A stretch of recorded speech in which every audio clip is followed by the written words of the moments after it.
Hello students. तो कैसे हैं आप लोग? आई होप सभी लोग अच्छे होंगे। तो आज हम लोग बात करते हैं क्लास 12 का फिजिक्स का पहला chapter electric charges and fields बच्चों। तो हम लोग इसको बात करने से पहले एक बात मैं आपको बता दूं कि मैं हूं आपका फ्रेंड मनीष मैक और आप देख रहे हैं स्काईफाई लर्नर। जिन्होंने भी इस चैनल को सब्सक्राइब नहीं किया प्लीज इस चैनल को सब्सक्राइब करें और बेल बटन दबाएं ताकि आपको जो है नोटिफिकेशन इसकी आती है कंटिन्यूसली। और बच्चों हम आपके साथ जुड़े रहेंगे हमेशा और हमको अच्छी अच्छी वीडियोस चैप्टर से रिलेटेड फिजिक्स से रिलेटेड हम अपलोड करते रहेंगे अपने चैनल पे। तो वी विल कीप पोस्टिंग और आप इसके साथ कनेक्टेड रहिए। बहुत जल्दी जल्दी और बहुत अच्छी अच्छी वीडियोस आपको मिलती रहेंगी। बहुत ही सिंपल और इजी वे में मैं फिजिक्स को समझाऊंगा आपको, मैं समझाने की कोशिश करूंगा। जितना तक समझ आए देखते हैं, नहीं तो फिर कोई बात ही नहीं। ठीक है, ओके। स्टार्ट करने से पहले मैं आपको एक बात बता दूं कि आपके दिमाग में जो भी कचरा भरा हुआ है सबको आप निकाल दें, सबको हटा दें, हर एक चीज को अपने से दूर कर ले बच्चों। वरना क्या होगा बच्चों, फिर आपको परेशानी हो जाएगी। क्योंकि अगर आप फिजिक्स से प्यार करेंगे तो डेफिनेटली फिजिक्स आपको प्यार करेगा, ये तय है बच्चों। ये फिजिक्स वो लड़की और लड़कों की तरह बेवफा नहीं होता बच्चों। ठीक है कि एक तरफा प्यार कर रहे हैं, ये वो ऐसा कुछ नहीं। आप जितना इसको प्यार करिएगा या डबल आपको प्यार देगा। राइट बच्चों, स्टार्ट करते हैं। तो सबसे पहले हम यहाँ पे अगर हम बात करें इलेक्ट्रिक चार्जेस एंड फील्ड्स की, थोड़ा सा 11th क्लास में चलते हैं हम लोग। वहां पे जब सबसे फर्स्ट में फिजिक्स का इंट्रोडक्शन कराया गया होगा तो कहा गया फिजिक्स को बांटा जाता है दो तरीके से, क्लासिकल फिजिक्स और क्वांटम फिजिक्स बच्चों। क्लासिकल और क्वांटम। क्लासिकल में बच्चों आता है हमारा मैकेनिक्स सबसे पहला, थर्मोडायनेमिक्स, ऑप्टिक्स और इलेक्ट्रोमैग्नेटिज्म। ठीक है, और क्वांटम फिजिक्स में बच्चों जो मॉडर्न फिजिक्स है वो आ गया, नया नया चीज है ना, सेमीकंडक्टर डिवाइसेस, रेडियो एक्टिविटी है ना बच्चों। फिर आपको atoms, nuclei, dual nature of matter and radiation, ये सारे आते हैं किसमें बच्चों? तो क्वांटम फिजिक्स में। ठीक है बच्चों, यहां पे इलेक्ट्रिक चार्जेस एंड फील्ड्स, इसको हम लोग स्टार्ट करते हैं।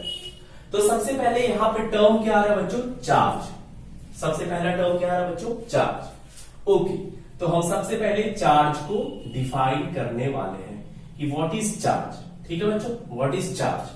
तो जहां तक हमें पता है या फिर जहां तक हम लोग जानते हैं, चार्ज का कोई एग्जैक्ट डेफिनेशन नहीं होता है बच्चों। चार्ज का कोई भी एग्जैक्ट डेफिनेशन नहीं है। तो चार्ज को हम कैसे कहेंगे? तो लिखेंगे charge is a property, charge is a property associated with. बच्चों हमने लिखा है charge is a property.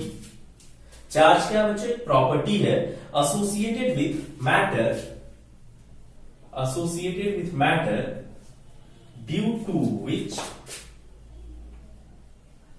It applies or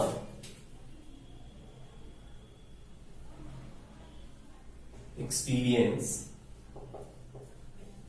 force। ठीक है बच्चों, चार्ज इज अ प्रॉपर्टी। अच्छा, प्रॉपर्टी से पहले एक और वर्ड यूज कर देते हैं हम, इंट्रिंसिक।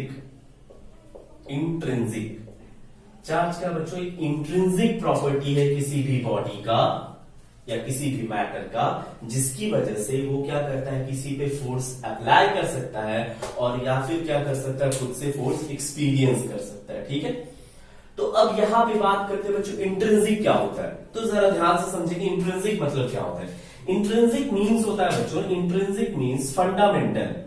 इंट्रिंसिक मीन्स बच्चों, इंट्रिंसिक मीन्स होता है फंडामेंटल। फंडामेंटल, अब फंडामेंटल क्या हो गया? मतलब कि जिसपे कोई रिसर्च नहीं हो सकता है, जिसपे कोई भी रिसर्च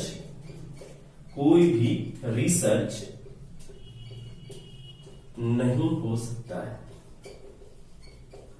जिसपे कोई रिसर्च नहीं हो सकता है बच्चों, उसी को हम क्या कहते हैं? फंडामेंटल कहते हैं। जिसपे कोई भी रिसर्च नहीं हो सकता है, इसी को हम क्या कहते हैं? फंडामेंटल कहते हैं बच्चों। अब एग्जांपल देखते हैं इसका बच्चों। मास, अगर हम कहेंगे कि mass of a ball is 5 kg बच्चों, क्या उस पर हम क्या रिसर्च करेंगे? मास क्या होता है? किसी बॉडी का इंटरनल जितनी भी चीजें हैं उसका हम कह दिए तो मास हो गया वो बच्चों। अब यहां मास में हम कहेंगे कि इसका मास 5 kg है, तो इस पे क्या रिसर्च हो सकता है? कोई रिसर्च होगा क्या मास पे? बिल्कुल नहीं होगा। ठीक है, उसी तरीके से चार्ज पे कोई रिसर्च ऐसा नहीं हो सकता है। तो चार्ज का एक फंडामेंटल और इंट्रिंसिक प्रॉपर्टी है किसी भी associated with matter due to which it applies और एक्सपीरियंस फोर्स, जिसकी वजह से ये क्या करता है, या तो फोर्स अप्लाई करता है या फिर फोर्स एक्सपीरियंस करता है। क्लियर बच्चों? क्या करेगा, या तो ये फोर्स एक्सपीरियंस करेगा या फोर्स क्या करेगा, अप्लाई करेगा।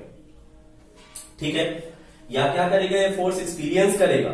अगर मान लिया बच्चों हम एक चार्ज बॉडी है, ठीक है, अगर हम चार्ज बॉडी है तो क्या हो सकता है बच्चों, हम किसी पे फोर्स लगाएंगे, हम क्या करेंगे बच्चों, किसी पे फोर्स लगाएंगे, ऑब्वियस है। अगर क्या होगा कि हम चार्ज नहीं है, मान लेते हैं, और दूसरा भी कोई चार्ज बॉडी और हम भी चार्ज है, सपोज दूसरा भी कोई चार्ज बॉडी और हम भी चार्ज है, तो वो भी तो हम पे फोर्स लगाएगा बच्चों। तो यही चार्ज क्या है, फंडामेंटल प्रॉपर्टी है किसी भी मैटर का, जिसकी वजह से वो क्या करता है, किसी पे या तो फोर्स अप्लाई कर सकता है या फिर फोर्स एक्सपीरियंस करता है। अब चार्ज की वजह से क्या क्या होगा बच्चों, चार्ज की वजह से इलेक्ट्रिक इफेक्ट होगा उस बॉडी में, इलेक्ट्रिकल इफेक्ट होगा, और क्या हो सकता है, मैग्नेटिक इफेक्ट हो सकता है बच्चों। ठीक है, चार्ज की वजह से क्या क्या होगा बच्चों, ड्यू टू चार्ज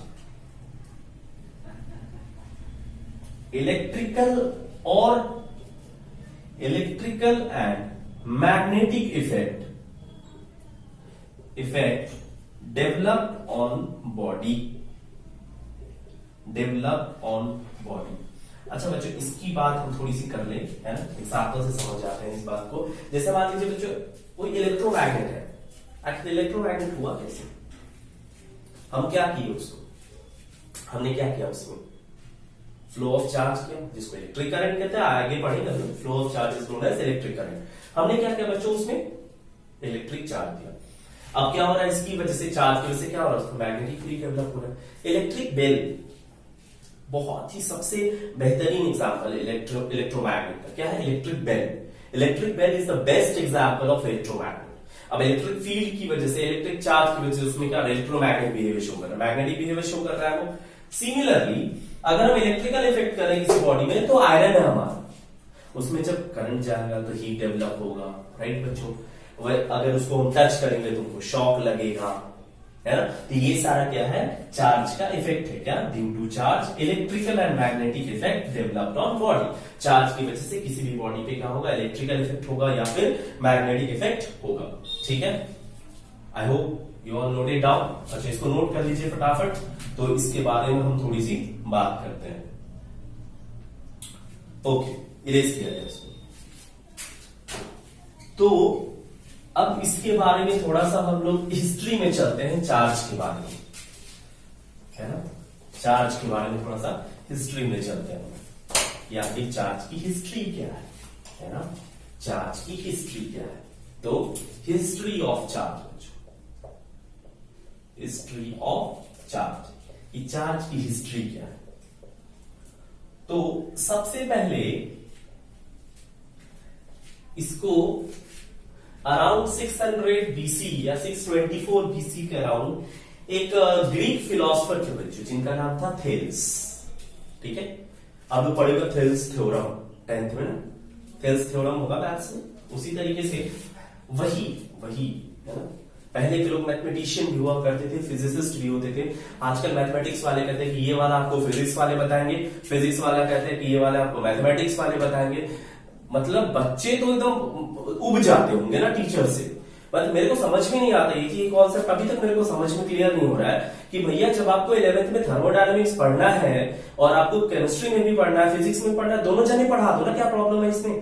तो नहीं भैया, हम थर्मोडायनामिक्स छुएंगे नहीं, ये केमिस्ट्री वाले पढ़ाएंगे। केमिस्ट्री वाले का अपना अलग रुतबा, वो तो अपना बेंजीन स्ट्रक्चर ये वो करने में लगे रहते हैं। पता चला थर्मोडायनामिक्स की बात हुई तो भाई साहब ये तो फिजिक्स में पढ़ना है, इक्विलिब्रियम, अरे ये तो फिजिक्स का चीज है, सॉलिड स्टेट फिजिक्स में है, अपने को काहे को टेंशन लेना उससे। पर नहीं यार, थोड़ी सी ईमानदारी दिखा दीजिए आप लोग, है ना। बात करते हैं हिस्ट्री ऑफ चार्ज का, ठीक है। तो हिस्ट्री ऑफ चार्ज सबसे पहले अराउंड 600 बीसी जो है थेल्स साहब ने इसको दिया था। अराउंड 600 बीसी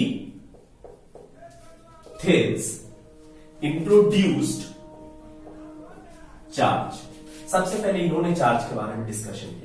अब क्या हुआ था फिर, इसके बारे में थोड़ा सा देखते हैं।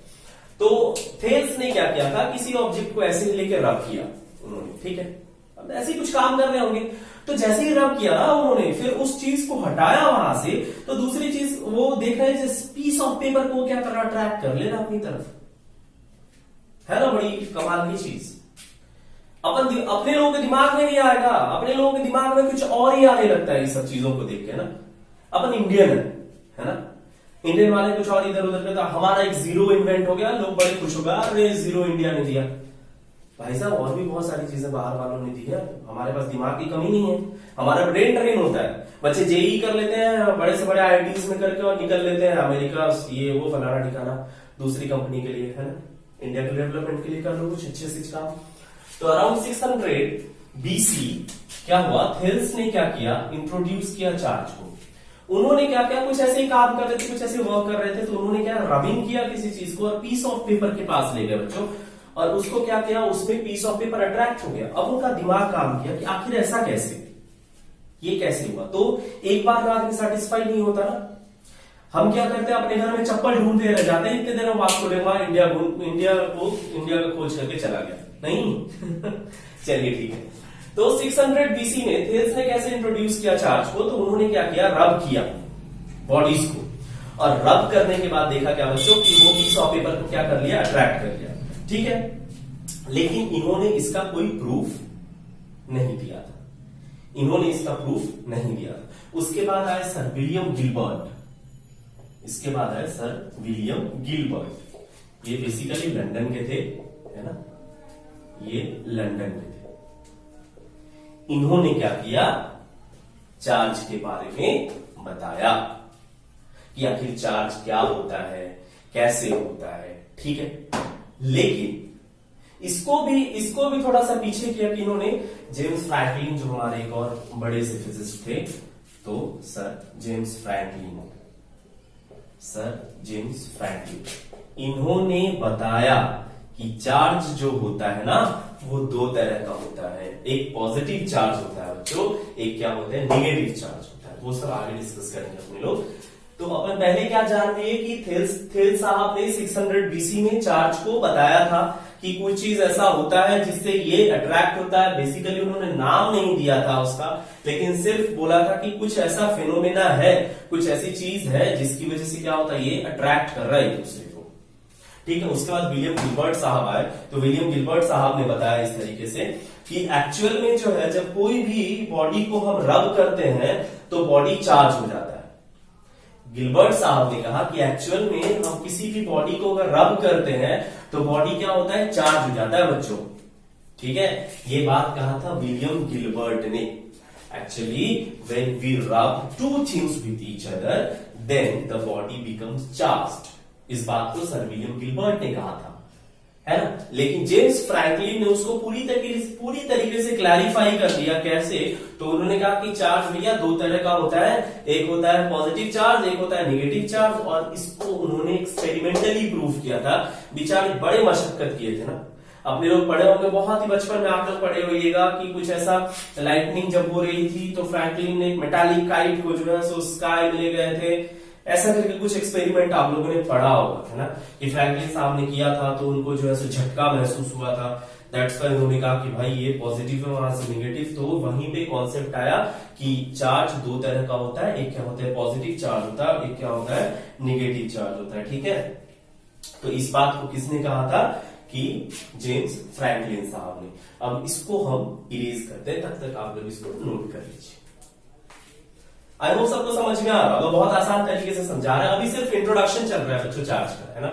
और भी चार्ज के बारे में बहुत सारी चीजें हमें पढ़नी है इस चैप्टर में। इस चैप्टर में जो है सो इसके बाद चार्ज के बाद जो है सो हमको उसका फील्ड निकालना, कैसे कैसे फील्ड निकालते हैं। फिर सबसे इंपॉर्टेंट बात इस चैप्टर में आएगा गॉस लॉ बच्चों। Gauss law is very important thing, right.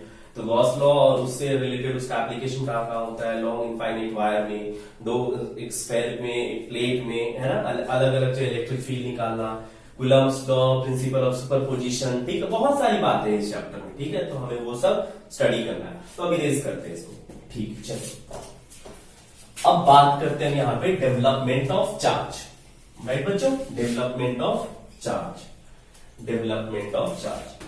अच्छा, एक चीज बता दूं मैं आपको कि फ्रैंकलिन साहब ने चार्ज को दो तरीके से कैटेगराइज किया था। फ्रैंकलिन साहब ने चार्ज को दो तरीके से कैटेगराइज किया था। एक कैटेगरी एक जो था उनका कैटेगरी वो था पॉजिटिव चार्ज का बच्चों, वो क्या था पॉजिटिव चार्ज। और एक कैटेगरी जो था बच्चों वो क्या था हमारा नेगेटिव चार्ज। एक कैटेगरी था पॉजिटिव चार्ज और एक कैटेगरी था बच्चों नेगेटिव चार्ज। अब यहां पे बात आएगा कि आखिर पॉजिटिव चार्ज क्या है। भाई आजकल पॉजिटिव वर्ड सुन के ना बड़ा डर लगता है ना। पहले पॉजिटिव खामा कोरोना के लेके पॉजिटिव तो बदनाम हो गया एकदम, है ना।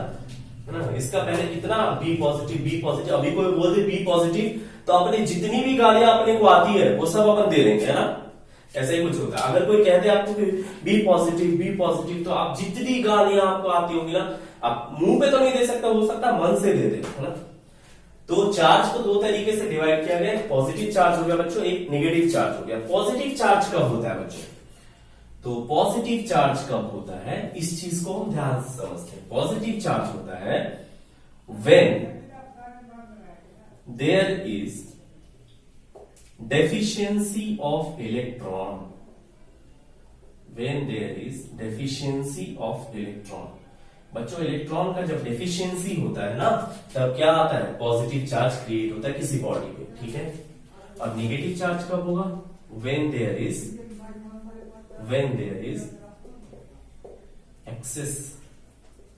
excess of electron. इलेक्ट्रॉन अगर ज्यादा हो गया तो वो कैसा होगा? नेगेटिव होगा, ठीक है। ओके, अब इस चीज ये कैसे होगा इसको हम समझते हैं अच्छी तरीके से। तो इससे पहले एक बात जान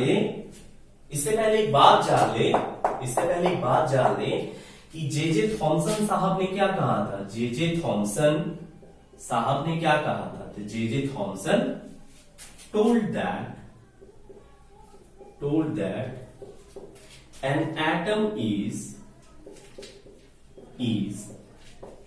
electrically neutral. An atom is electrically neutral. एक एटम क्या करता है? इलेक्ट्रिकली न्यूट्रल हो जाता है। An atom is electrically neutral बच्चों, ठीक है। मतलब उस पे नेट चार्ज कितना होगा बच्चों? 0। एटम इलेक्ट्रिकली न्यूट्रल है तो नेट चार्ज कितना हो जाएगा बच्चों उस पे? Net charge will be 0। Net charge will be 0, ठीक है बच्चों। नेट चार्ज क्या होगा उसका? 0 हो जाएगा, ठीक है। अच्छा, इसको नोट कर लीजिए तो समझते हैं बात को हमारे। चलिए इरेज करते हैं बात।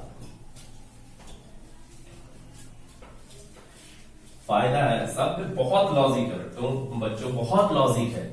मतलब इतनी लॉजिक होती है ना, यही तो मजा है फिजिक्स का कि आपको याद कुछ नहीं करना है ना, सिर्फ समझना है।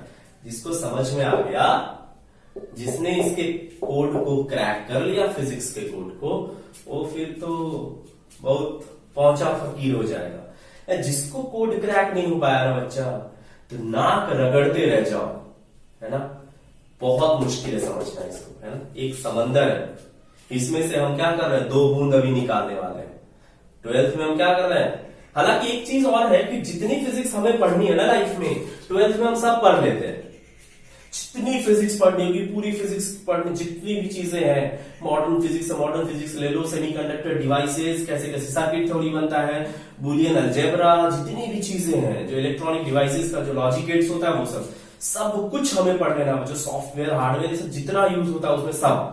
उस तरीके से इधर आ जाएंगे तो हम क्वांटम फिजिक्स में देखने लगेंगे कि इलेक्ट्रॉन ये वो, अल्टरनेटिंग करंट, है ना, जितनी मैग्नेटिक इफेक्ट ऑफ करंट हो गया, सब कुछ पढ़ लेना है हमको। एक एक चीज, ऑप्टिक्स की भी बातें पढ़ लेनी है। मतलब जीवन में जितना फिजिक्स हमको पढ़ना होगा ना बच्चों, सब हम पढ़ लेंगे 12th में। लेकिन ऊपर से, है ना, हमें अंदर में नहीं पता चलेगा क्या है, सिर्फ ऊपर से हम देखेंगे अरे वाह ये ऐसा है। कितनों को तो टेंशन हो जाती है, अभी ये इतना, पहले तो भैया टेक्स्ट बुक निकाल लो तो ये तो एनसीईआरटी रखो, तो बच्चे तो एनसीईआरटी देखते ही नहीं है ना। मैक्सिमम बच्चे एनसीईआरटी देखने की कोशिश नहीं करता। एनसीईआरटी सस्ता बुक है, अपन अमीर लोग, अपन सीबीएसई वाले अमीर लोग ना, अपन खरीदेंगे मोटा सा बुक है ना, अलग अलग पब्लिकेशन का, अलग अलग जो स्टडी मटेरियल्स मंगवा लो, उससे मंगवा लो, उससे मंगवा लो, ये बात है ही नहीं, है ना। कहते हैं ना क्या, एक कहावत है क्या, बगल में छोरा और शहर में ढिंढोरा वाली बात। चलिए आगे बढ़ते हैं। तो अब देखते हैं आखिर इलेक्ट्रिकली न्यूट्रल कैसे होता है बच्चों। तो एक एटम की बात कर लेते हैं, ठीक है।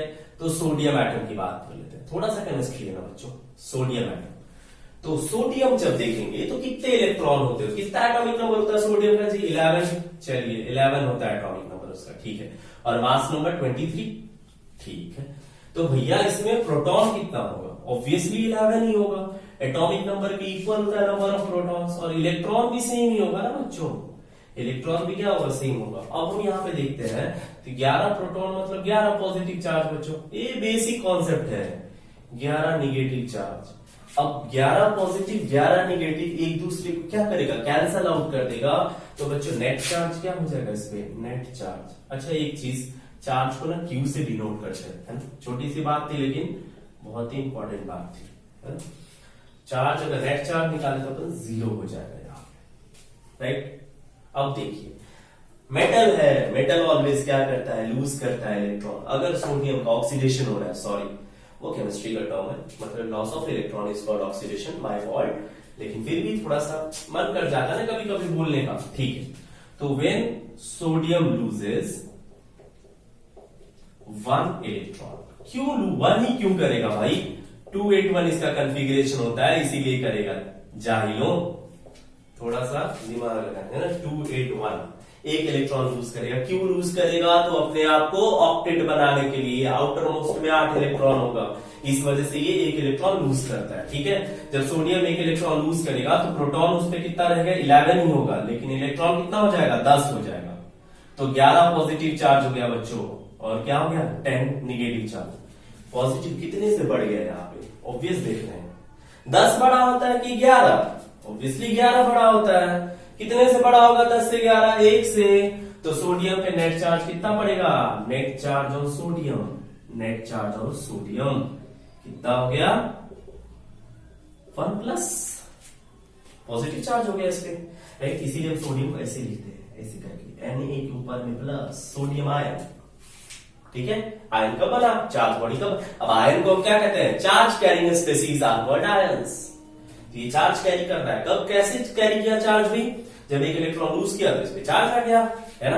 अगर इसी तरीके से अगर कोई 50 इलेक्ट्रॉन लूज करता है, 50 इलेक्ट्रॉन करेगा क्या, एक एटम नहीं ना, अलग ग्रुप ऑफ एटम्स है। मान लो ऐसे करके एक हमने ले लिया यहाँ पे, ये सोडियम का टुकड़ा हो गया भाई, इसके ऊपर से 50 इलेक्ट्रॉन हमने निकाल दिया, 50 पॉजिटिव चार्ज हो जाएगा, नहीं तो कितने आयंस बनेंगे सोडियम के, 50 आयंस बनेंगे सोडियम के, है ना। अगर 50 इलेक्ट्रॉन हमने निकाला तो 50 पॉजिटिव चार्ज पड़ेगा इस बॉडी पे, राइट। तो कितने इलेक्ट्रॉन्स निकले इसमें से, 50 इलेक्ट्रॉन निकले, 50 इलेक्ट्रॉन निकले। अगर मान लीजिए सोडियम का टुकड़ा है ये, और इसमें से हमने 50 इलेक्ट्रॉन निकाल लिया बच्चों, तो क्या हो जाएगा यहाँ पे, हम क्या ऐसे लिखेंगे Na50 प्लस, नहीं ना, ऐसे नहीं लिखेंगे बच्चों, दिस इज रॉन्ग थिंग। ऐसे लिखेंगे 50 Na+, मतलब 50 सोडियम आयन, मतलब 50 पॉजिटिव चार्ज इस पे डेवलप हो जाएगा, ठीक है बच्चों। ये कॉन्सेप्ट क्लियर हुआ, है ना, ये कॉन्सेप्ट क्लियर हुआ, ये कॉन्सेप्ट क्लियर हुआ, ठीक। तो देख लेते हैं थोड़ा सा एक और स्ट्रक्चर देख लेते हैं। तो सोडियम आयन का स्ट्रक्चर देख लेते हैं, सोडियम एटम का देख लेते हैं। एक्चुअली पहले 11 प्रोटॉन हो गया और 23 मास नंबर है तो 12 न्यूट्रॉन होगा, है ना। Structure of atom class 11th नहीं पढ़े हैं तो जाके देख लीजिए एक बारी, है ना, बिना पढ़े कोई उपाय नहीं बच्चों।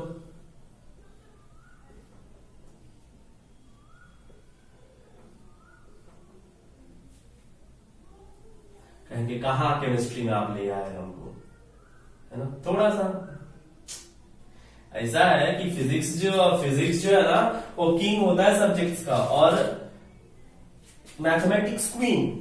ये बेचारा जो है ना केमिस्ट्री, ये स्टैम्प कलेक्टर, समझ में आ रही बात, ये टिकट कलेक्टर की तरह काम करता है। तो याद रखनी पड़ती है चीजें इसमें, कितने टिकट को हमने बेचा, कितना हमारा पैसा आया, 5 रुपए इधर से उधर हो गए तो काम गड़बड़। तो सोडियम एटम हो गया। अब ये एक इलेक्ट्रॉन लूज करेगा अपना, अगर ये एक इलेक्ट्रॉन लूज कर दिया बच्चों, ये वाला इलेक्ट्रॉन इसमें से निकाल दिया हमने, इसमें से हमने क्या किया, ये वाला इलेक्ट्रॉन निकाल दिया। जैसे ये इलेक्ट्रॉन निकाल लेते बच्चों, थोड़ी सी इसमें खलबली मच जाती है। खलबली ये होती है कि भैया थर्ड ऑर्बिट पूरी तरीके से खाली हो गया, अब इसमें बचे 2 ऑर्बिट्स बस। तो इसका क्या हो गया, यहाँ पे 11 प्रोटॉन तो है ही, न्यूट्रॉन भी रहेगा, सिर्फ चेंज क्या होगा, इलेक्ट्रॉन चेंज होगा। तो 1 2 4 6 और 8 इलेक्ट्रॉन सेकेंड ऑर्बिट में और फर्स्ट ऑर्बिट में 2 इलेक्ट्रॉन। तो ये हो गया हमारा सोडियम एटम और ये हो गया सोडियम आयन, और सोडियम आयन बना तो ये क्या हो गया, पॉजिटिव चार्ज हो गया। तो बच्चों एक चीज देखिए, यहाँ पॉजिटिव चार्ज का फॉर्म करता है जब बॉडी में क्या होता है, डेफिशिएंसी हो जाता है इलेक्ट्रॉन का, मतलब इलेक्ट्रॉन निकल गया अगर इससे तो कमी हो गई ना बच्चों।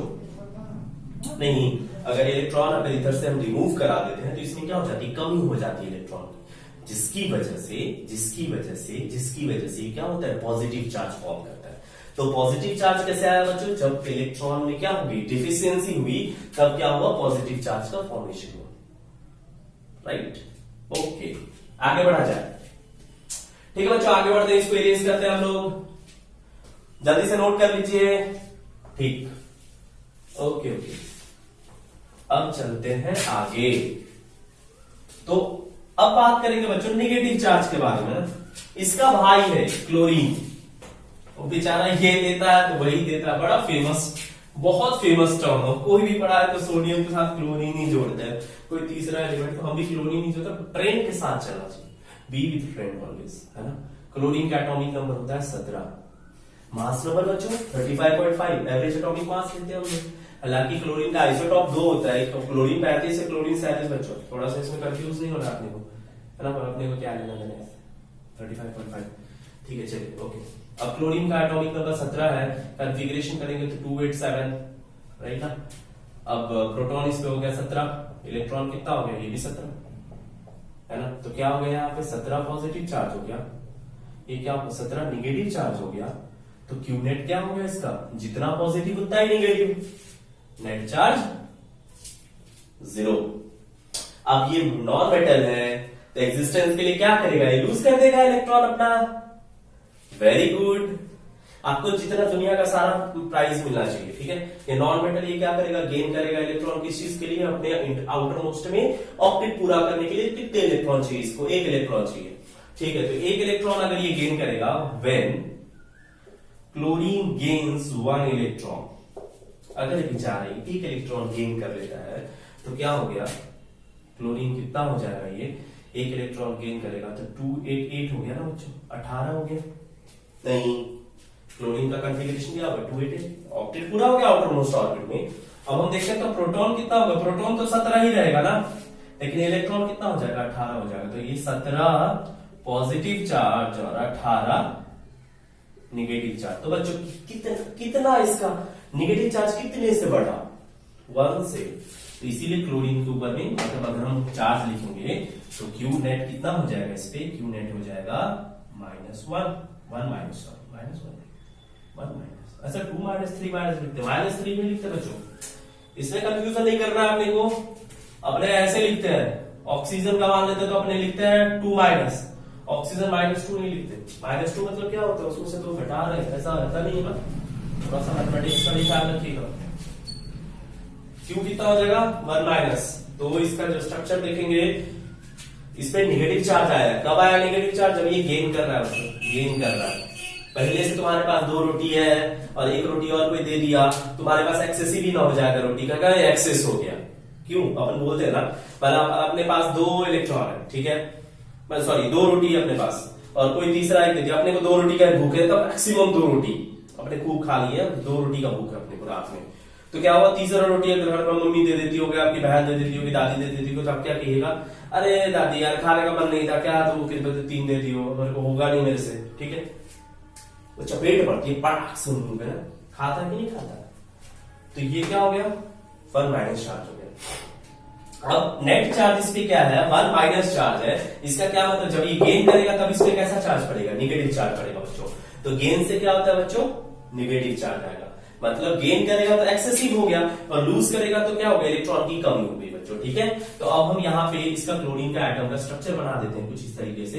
तो मान लीजिए अगर क्लोरीन आयन का अगर स्ट्रक्चर बनाना हो तो ऑब्वियसली हम क्या करेंगे, यहाँ पे मान लीजिए 17 प्रोटॉन लिखते हैं यहाँ पे, फर्स्ट ऑर्बिट, सेकेंड ऑर्बिट और थर्ड ऑर्बिट। ठीक है, ये हमारा क्लोरीन एटम का स्ट्रक्चर है। अच्छा क्लोरीन जब इलेक्ट्रॉन गेन करता है तो रिड्यूस होता है, नहीं, loss of electron is called oxidation और gain of electron is called reduction. कौन कौन ऑक्सीडाइज होना चाहता है जिंदगी में? कोई नहीं। 7 हो गया, 2 5 6। देखिए ये क्लोरीन एटम हो गया, जब ये गेन करेगा एक इलेक्ट्रॉन का क्या हो जाएगा, क्लोरीन आयन हो जाएगा। जब ये गेन करेगा एक इलेक्ट्रॉन तो ये 17 प्रोटॉन तो रहेगा ही, 1 2 तीसरा ऑर्बिट। ठीक है, मेरे डायग्राम पे मत जाइएगा, है ना, फीलिंग्स को समझिए आप लोग। डायग्राम समझने लगिएगा तो फिर चौपट हो जाएगा सब कहानी। ठीक है, फीलिंग समझिएगा, फीलिंग को हम कह रहे हैं समझने के लिए। 1 2 3 4 5 6 7 8, 1 2 3 4 5 6। अभी ये क्लोरीन एटम हो गया, ये क्या हो गया, क्लोरीन आयन हो गया। इसकी साइज इससे रिलेटिवली स्मॉल लग रही है। ये क्लोरीन एटम है बच्चों और ये क्या है, क्लोरीन आयन है। आयन क्या, नेगेटिवली चार्ज। राइट बच्चों, तो अब यहाँ पे हम क्या देख रहे हैं, हम यहाँ पे ये देख रहे हैं कि जब नेगेटिव चार्ज पड़ा तब क्या हुआ, नेगेटिव चार्ज कैसे पड़ा, जब इलेक्ट्रॉन क्या हुआ, गेन हुआ। मतलब एक्सेसिव इलेक्ट्रॉन जब हो जाएगा तो बॉडी क्या होगा, नेगेटिवली चार्ज होगा। अगर बॉडी में डेफिशिएंसी हो गई इलेक्ट्रॉन की तो वो पॉजिटिवली चार्ज होगा। ठीक है बच्चों, तो अब यहां पे क्लियर हो गई बात कि पॉजिटिव कब आएगा और नेगेटिव कब आएगा। तो एक चीज है बच्चों, एक चीज क्या है कि इसमें चार्ज में सबसे इंपॉर्टेंट फैक्टर कौन प्ले करता है, which thing will play an important factor for charge, yeah, which is responsible for the existence of charge, which is responsible for the existence of charge। तो क्या कहेंगे, electron is responsible for charge, responsible for existence of charge के existence के लिए कौन responsible है बच्चों, electron is responsible for existence of charge. ठीक है बच्चों, तो ये हो गया हमारा आज का फर्स्ट वीडियो जिसमें क्या था, electric charge and introduction about the charge. ठीक है, पॉजिटिव नेगेटिव चार्ज क्या होता है वो सब। नेक्स्ट डे हम लोग बच्चों, नेक्स्ट डे हम लोग पढ़ेंगे कि चार्ज को कैसे हम लोग कैसे पता करते हैं, मतलब कैसे पता चलेगा कि ये बॉडी चार्ज है। राइट, अच्छा एक और चीज थोड़ा सा बात बता दे, इसको नोट कर लिया। ठीक है, चार्ज का नेचर कैसा होता है, इरेज करते हैं, नेचर ऑफ चार्ज थोड़ी सी बात कर लेते हैं उसके बारे में। ठीक है, नेचर ऑफ चार्ज,